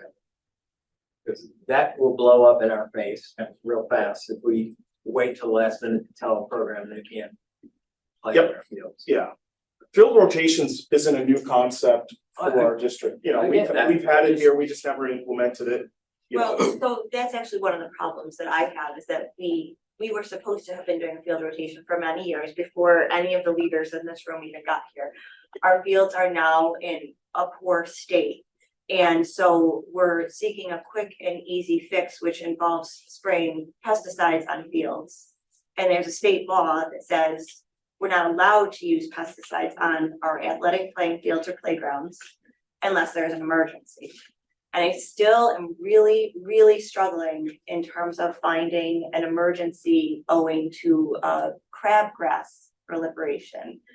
The guidance that is out there is, it's not a lot of guidance, but the guidance from the New York State Department of Health, just one small piece of it says something that would not classify as an emergency: treatment of pests or plants that impact the quality of turf on sports playing fields, bare patches and ruts that are not considered a public health threat that constitute an emergency, even for the students playing on them. So for me as a board member, it's very difficult if you're going to be asking me to approve the use of pesticides on our athletic field. I can't get there. I don't think that that is what the state law provides for. I think that under our state law, we need to continue doing the kind of work that you did on the field in the fall and see where we can get when we properly try to maintain our fields without the use of chemicals. I also think that the number of fields that we want to treat is extensive. And I feel badly about that, but I'm just going on record as saying my hands are tied. I don't think that this is a situation under state law that allows us to declare it an emergency and use pesticides on our playing fields. I just don't. I just wanna make sure I'm understanding this correctly though. So I'm looking at the slide that has, spring of 2024, summer, of all the fields listed. Yes, and there's the asterisk for the locations that are recommended for pre or post immersion. Does that correspond with the rest period? Or no? No, what I would like to do is get in and spray one time in these particular troubled areas, right? So we're not coming back to spray in the fall of 2024 for a particular field during that particular field's rest period, right? The goal, I wouldn't want to request spraying this year and next year for spring and fall. I want to attack those troubled fields now with the amount of troubled areas that they have now and try to curb some of that spread now and not wait for the rest period. The rest period is a challenge because, we want to, there's a lot of conflicts, right? There's a lot of usage on this field, so we won't be able to get on that particular field and But that's rest the it. problem, is that for so many years, those fields have not been rested. We have not tried overseeding them and properly irrigating them. We And do we're just overseed every, jumping right to a chemical treatment we do overseed every year, twice a year. and then properly irrigate it and then properly rest it so that We those irrigate as can much as, actually grow. we irrigate as much as we can to get on a field, right? We have quite a bit of equipment, large machinery to slice seed, to irrigate our fields. And, we do our best to get on fields when we have an opportunity to, yes. But And I the don't spring, feel like you haven't had a lot of opportunities because we haven't been following a proper rest rotation cycle. Those fields, if you come up to campus on any given night in the spring, summer, or fall, they're packed and it's great to see, but now we see the damage that has been done to the fields by never allowing them a period of time to rest. Yeah, I know we're trying to work with all the community programs and we're trying to be accommodating to all the community programs, and which I support. However, to the point of, if we cannot properly maintain these things without having to go through the chemical process of spraying and all those things, then we may have some hard decisions to make about community support. I don't know what all these other districts are doing. Probably a proper rest. Have you talked to some of those large districts that have a similar community use of their facilities to see how they have it? Or is it just that we let ours get out of control where they didn't? That's what I'm trying to, I think that's kind of the big thing that we're kind of struggling with is if we just didn't do what we were supposed to for the past decade or decade and a half, shoot, we can't just kind of knee jerk to, well, we'll spray everything. I don't know. Yeah, I wouldn't say anything that we're doing is knee jerk. When, we spoke with 4 companies, we spoke with professionals, we had Cornell University here. But My approach is not to just have a knee jerk solution to it, right? It is really thought out, right? It's taking feedback from a variety of sources on how best to do this. You asked about what other schools are doing. There are a variety of other schools across the county who have sprayed. They took advantage of no students being on campus during COVID. They sprayed a lot of their fields to attack a lot of the issues that were on there, right? Different boards respond differently to, these types of things. So yeah, different schools do different things to really curb this situation. I can't say that every school has similar conditions like what we have right now. But to just say we're just going to rest these fields, because I would say a lot of them are unsafe. I mean, I wouldn't encourage anyone to wanna plant their foot in that bare area that on the photo there, right? Just to really shut those fields down, that's a bigger discussion then, right? To shut all 13 of these fields down, to rest them. That's a bigger discussion because one, we have a community impact where we're gonna shut those programs down that utilize those fields, but now also that immediate cost implication that we're gonna have to deal with is really to spend all that time and resources on those fields at that one time. I don't know if my folks, we have the resources to attack 13 fields at one time, right? If we were to do that. So, I mean, the plan really here is really supports longevity and really systematically moving us into a better place across all of our fields. I don't believe it's a quick fix. When you have this growth, this pest growth across multiple fields, I don't believe it's a quick fix. I don't believe field 3 is going to be a quick fix. We did great progress in the end of summer into fall of last year, but I think there needs to be continued attention on it, right? okay, to Lori's point though, then I guess I would ask, what is our justification? Should we get questioned from the state ed department, the state health department? What is our justification to them saying, we're gonna do this? It's my strong belief that those fields that I've mentioned that need to just be sprayed on are not safe. We can go back and take a look. No, I get that. I get the pictures and I get the safety factor. I just, again, Well, that Lori's would be an point, emergency, If the right? fields are so dangerous, why haven't they been closed before now? Why, I can't speak to why they haven't been closed prior to me being here. I can only speak to the situation now. And I think, listen, I want to just reset this a second, because I think that I don't think anybody here is stating that your staff hasn't done their job in maintaining their fields right now. This is a problem that I know it probably feels that way, and I don't doubt that. This has been a problem, a long-term problem, and there's been a lot of eyes, not everybody's kind of taken their eyes off the prize, right? Including boards who are responsible for managing fields. So let's just reset there in terms of responsibility. I think moving forward, though, we do want, as a board, I shouldn't speak for everybody, I'm speaking for myself, want to make sure that we aren't here again.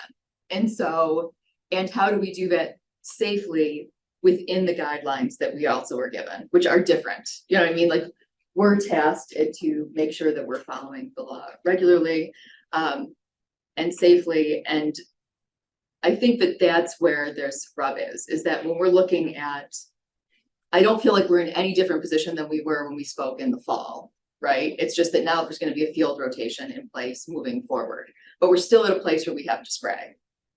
Correct. I mean, that hasn't changed. Correct. Yes. One of the questions I do have, though, separate from that, is that the statement is scheduled rest and rehabilitation periods are no greater than 30 days. So I know how long they can't go past 30 days. What is the plan? What is the minimum? That's field dependent.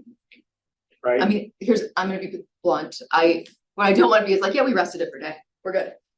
Cause then I'm looking at it like, I don't have any guideline of what's been done in that timeline. You know, or is it gonna be 2 weeks because we've gotta get this team's gotta get back on the field, so we're gonna rest it for 2 weeks and we're good.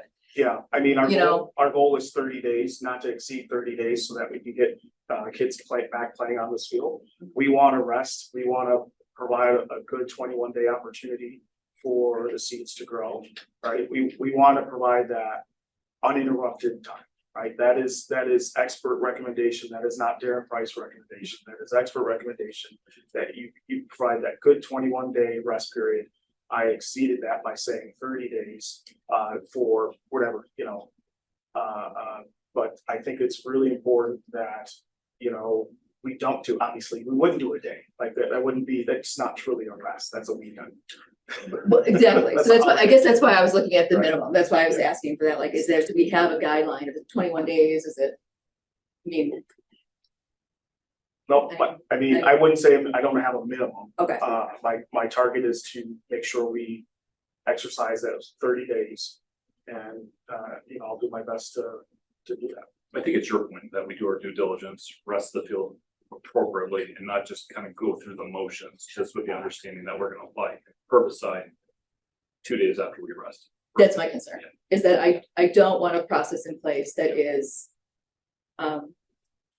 you know, performative, Yeah. like, we have a process, but we're not, I think it's our responsibility to start to target and to track and to communicate how long we're resting, whatever field we decide we're gonna rest, and how it's responding, because I think longevity, well beyond all of us, you know, 20 years down the road, we want, you know, this next group of individuals to look back and say, all right, in 2024, this field was rested this length of time, 2026 was rested this length of time. We need to start generating that so we can be as organic as possible and not apply herbicide, and doing our due diligence to make sure that through rest, recovery, really mindfulness in terms of how we're approaching our fields and their use of fields, that we are minimizing any form of herbicide or pesticide to the greatest extent possible. Because knowing that, you know, the chemicals, I think some of the legislations continue to be more restrictive, we have to do our due diligence. And I think then with, you know, what Rick had provided in news and notes, where he said, plant the seed, no pun intended, that's really what I think where we are right now. Knowing that we're working on this, the fact that, you know, Darren, Matt, and Christina kind of got together and talked a bit of, you know, field rotation. Us meeting with those outside groups just to meet with them, just say, hey, this is on the horizon. We want to make sure that you're aware of this. We want to minimize any disruption to those respective organizations, knowing that's going to impact students. And then, you know, we may be coming back and saying, hey, here's the rationale behind this. We're doing this based on all those different pieces that we've laid out, where we may be asking for consent to be mindful of certain areas where we want to apply. I do also question whether the district has the resources and the staffing to be able to maintain this many athletic fields. A lot of them are for community use, which is great, but it takes a lot of work to properly maintain a field like this. Agreed. I think you look at some of the trends too with artificial turf, where people are now placing turf for baseball fields and softball fields. I think it has a different aesthetic, it has a different look, obviously different costs associated with it, but I think those are things that we have to look at too. But I mean, in terms of maintenance and having the personnel, I don't think that we do. So with that, we're looking at staffing. Yeah. So I got two questions. Yep. One was rest time, which is the hot topic right now, but I'll go to the easy one first. When you said pest management, you're talking like bugs and grubs, right? Pest Not just bugs and grubs, but also weeds, right? Okay. Plant products. Okay, so let's look at pest being animals versus, okay, that's fine. So the rest time, which is quoted here. I know you said that the experts recommend 21 plus days, whatever, and so and you're going with 30, which is good. But just in my humble opinion, I don't know if 30 days is enough, and I'm not an expert. It doesn't seem like it's enough. I'm thinking like a lot longer, like a half a season or a season. That's what I. You know, I can go on my own lawn at home, Yeah. just as a DIYer, when things happen. Things aren't fixed in 30 days. The summer's So short. we're not talking about, you know, we're not talking about a complete bare, 2 acre lot. Yeah. Right? That would be a full season. That would be a spring or Yeah. a fall season where there's no activity, because the turf density just won't be there in 30 days. What we're looking at is barren spots that you see on those photos that we can really begin to pull those up, with an extensive amount of, in 30 days, there's 2 applications of fertilizer. You wouldn't do that at home, right? Yeah.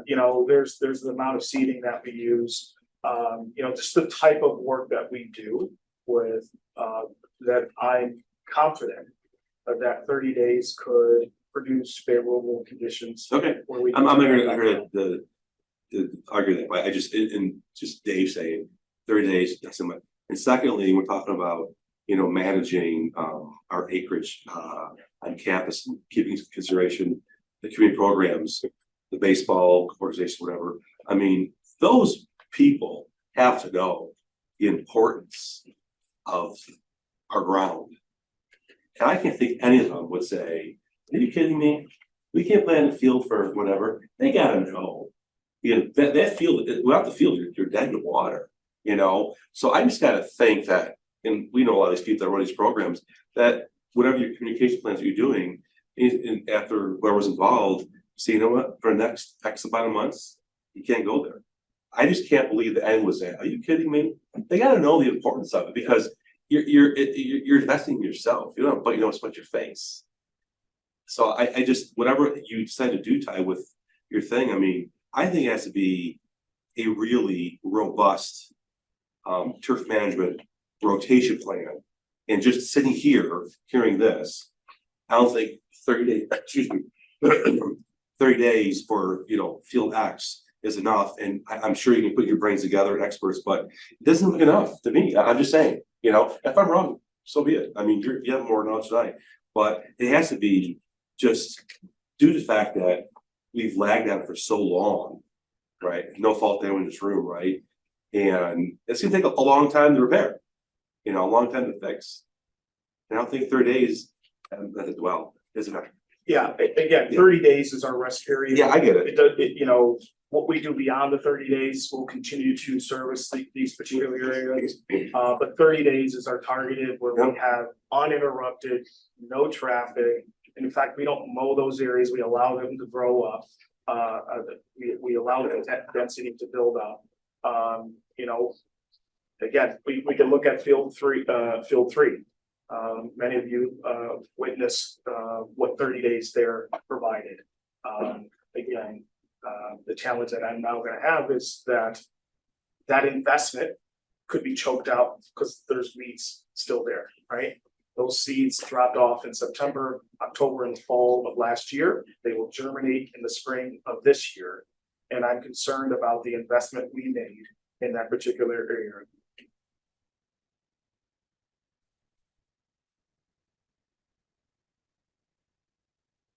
Thank you, Dick. Yep, sure. Right, our last three items, I'm going to turn over to Mr. Wood, who's going to provide an update on acknowledgement of our audit, risk assessment, and our control audit involving booster clubs, and then the corresponding corrective action plans. Rick. Thanks, Ty. So the first two audits were a clean audit, what we would call a clean audit. There were no findings. So I'll say any specific questions about that. I'll move on to that. I'm sorry, no, the first one. The single audit. I got it, okay. Okay. But we'll need that. Don't we have to make a motion? Yeah, we do. first? We do. Yeah. Go ahead, What? extra class. Go ahead, Oh, okay. but you still gotta go extra class. Go ahead. Ready? Good questions. So extra class remark. Again, there's nothing that jumped out to Nicole, myself, to the audit committee. Given the transactions that they do, you've got new students coming in each year. You have potentially new advisors coming in every year. These type of transactions and comments are not uncommon. Give kudos to Andy Seal, percent treasurer. I think he does an unbelievable job of reaching out to class advisors, meeting with them, guiding them. When they come with particular questions, especially as it comes to fundraising, which we'll talk about a little bit later. I try to reach out to the students as well. So I really think even with some of these findings here, he does a phenomenal job. I will share sort of a quote from one of the audit committee members, and he felt, who was a prior auditor, felt that they were trying to look for things to write as far as the findings. So again, our corrective action plan is sort of what it's been in the past, where there's really not much more you can do other than to continue to communicate and reach out to the class advisors and the clubs to just reiterate the proper procedures and processes. I think it's, I've shared with you before, my own student has had a chance to serve as a treasurer at our club, and she's really learned a lot just by having a chance to be exposed to some of those practices. So I think it's great that kind of focused in on that and allowing our students to have those experiences. I did notice that at the end of that audit report, it lists a number of clubs that did not have any financial transactions for the year, which is just maybe one indication that that club might no longer be active. So I'm hoping at some point during this year, we'll have more of a report to determine if those or other clubs are inactive so that we can declare them inactive per board policy. Yeah, you know, it's interesting because this comes up often, and there are clubs that just choose not to fundraise. Yeah. But I do know that James would be investigating and evaluating. Which clubs might have gone inactive. Yeah. That'd be great. So if there's no other additional questions or comments, Okay, could I have a motion to acknowledge the audits and corrective action plans? Whoa. Which we have not talked about fundraising. No, we're not there yet. 7-6. We're doing a single audit in the extra class. 7, 5, and Audit. 7. Okay. I know why we were grouping two together, not three, but okay. I'll make the motion. Okay, Megan, you have the second. Doing 5 and 6? No, 7.5. 7.5. Oh, Got it. 7.5. 7.5 is the single and the extra class. Got it. 7.5 only. Yeah, Oh, Got it. I know, Megan, yes. second Dave. All in favor? 5-0. the next audit that you'll be approving or acknowledging is the risk assessment. So again, part of the comprehensive 5-point plan, we're required to go through this in this school year, in which they really look at determining areas, looking at our processes for risk areas. Again, our internal auditor, again, PR, they practically say that you're sort of audited out. They're not finding a lot of areas that they see correction in. So I think that's the case here. I think the one major finding that they did identify was attendance. And quite honestly, I think again, after conversation with Jamie, we've had a conversation with cabinet, the corrective action plan, which we are now essentially reconciling those individuals that reconcile themselves. To alleviate that issue. Other than that, the findings were, I thought, minor. The one thing that the audit committee did not do when we met last was we are struggling to try to find an area to audit. We've been through multiple audit, revenue, purchasing, payroll. So we are trying to find some things that we're finding. We're gonna have a conversation with Andy. Again, he's a claims auditor. So as he sees things coming up in the claims auditor, so as an example, facilities typically will have, non-conforming POs, things like that. So we're trying to identify certain areas that will help us move forward, and not waste our time looking at something.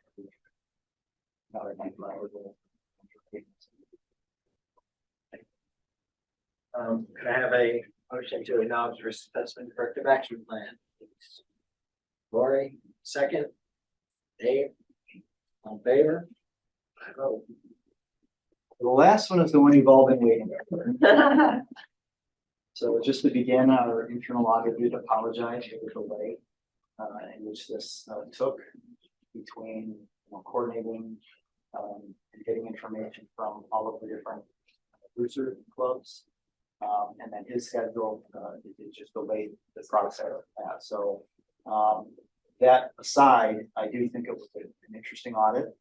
I will share with you that even the internal auditor said that these types of audits are difficult to do. And Ty was at the meeting, he certainly chimed in or say something that was incorrect, but he said these are not in our direct control. The booster clubs are not in our direct control. Although we have can set things in place and in motion to help with that, you're not in direct control. You don't have control authority over how they operate to some degree. So that being said, again, I thought they came up with some really good observations. These are not necessarily findings, again, because we don't have direct control. They were observations that were made by the internal auditor. So again, the first one really, I think, is going to set forth, remember, at least in our response, there was a specific policy for boosters. Okay? We made the decision to sort of hold that because we were waiting for what this would determine. So obviously, I think, you know, even the recommendation is we're going to bring that forward to the policy committee. Look at what was in there, what potential changes may be, you know, necessary or wanted by the board to address some of the things that you're seeing within here. So I think that's really, you know, the major piece of work that we're going to do moving forward. Yeah.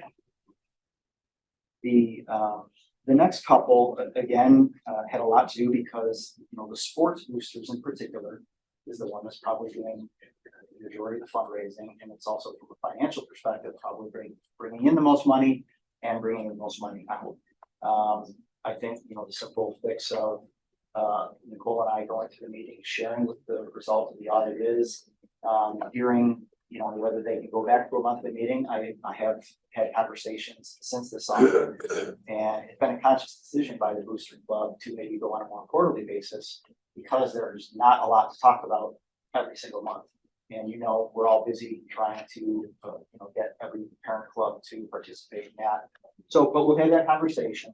I've also heard since this report that they've implemented a new process for identifying fundraisers, so that even though they're not meeting monthly, they meet more on a quarterly basis. There's a new process so that they are familiar with it. I think our next step is to really have that communication, to have you know, our athletic director attend those on a more regular basis, but to try to hopefully within our policy identify for them to provide us when and the type of fundraisers similar to what we do in the extra class. Does the parent booster club, do they know about all those like individual team fundraising activities, or do those teams just kind of operate? No, I mean, again, intent and what the purpose is, sort of the silos, as you call them. Yeah. Each of those teams are providing an update to the sports boosters. They really are. Yes. So just as part of the audit committee, I'm not gonna say 100%, okay? I'm not at the meetings, okay? Yeah.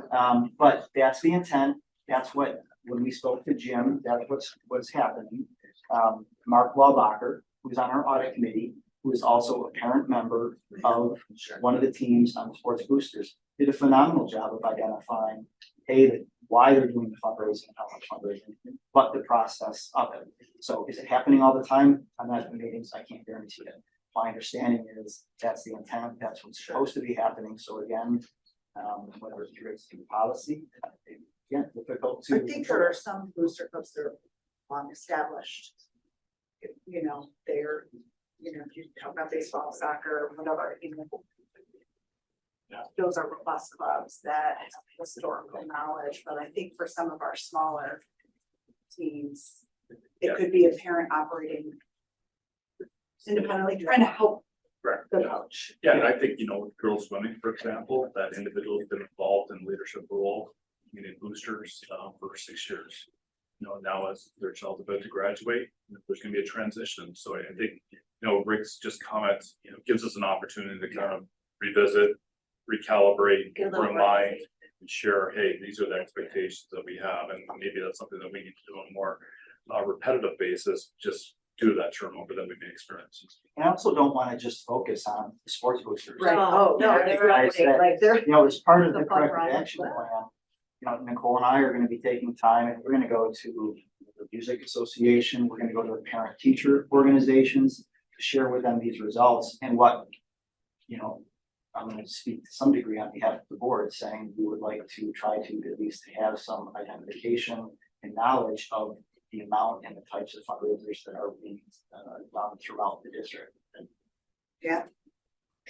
I think, It was a little scary seeing the no insurance for the fun run. so, and again, these were two that we knew about, you know, internally, but again, is this something that, again, I think through policy, are you gonna require our PTOs to have some type of insurance if they want to use our facilities? This is a discussion that, you know, have with cabinet and others about whether they do that. We've had conversations with them about that in the past. Some elected to do it, some haven't. They go for each of the other booster clubs. Even them filing, you know, they talk about them filing the financial reports as part of a 501c3. Because it's policy, we don't have control whether they file it or not. You know, so again, that's why it's their observations. I think we make them aware of these things.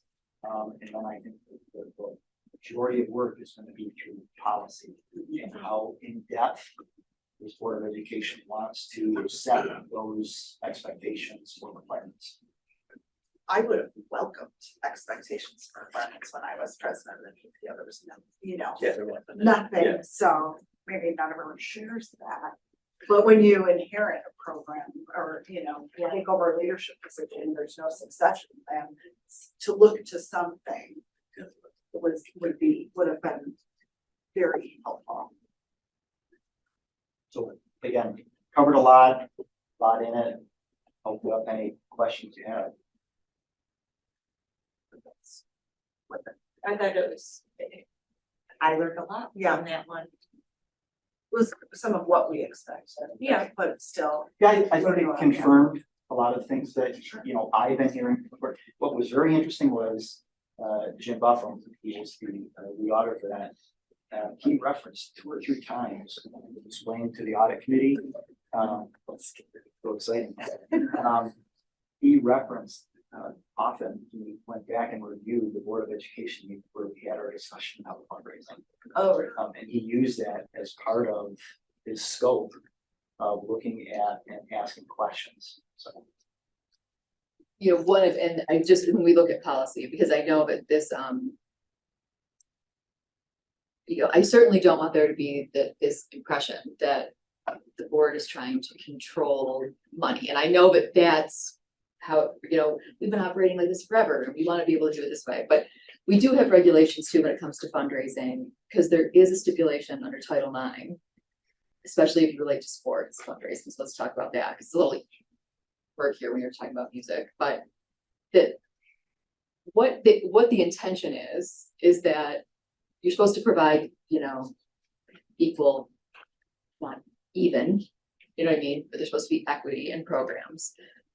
But you could have one team fundraising heck out of it and keeping all the money for themselves. It creates inequity across your school in terms of sports teams for related to gender, right? It creates that inequity. And so that's part of the thing that we want to make sure that that is within our purview, to make sure that we are meeting guidelines under Title IX.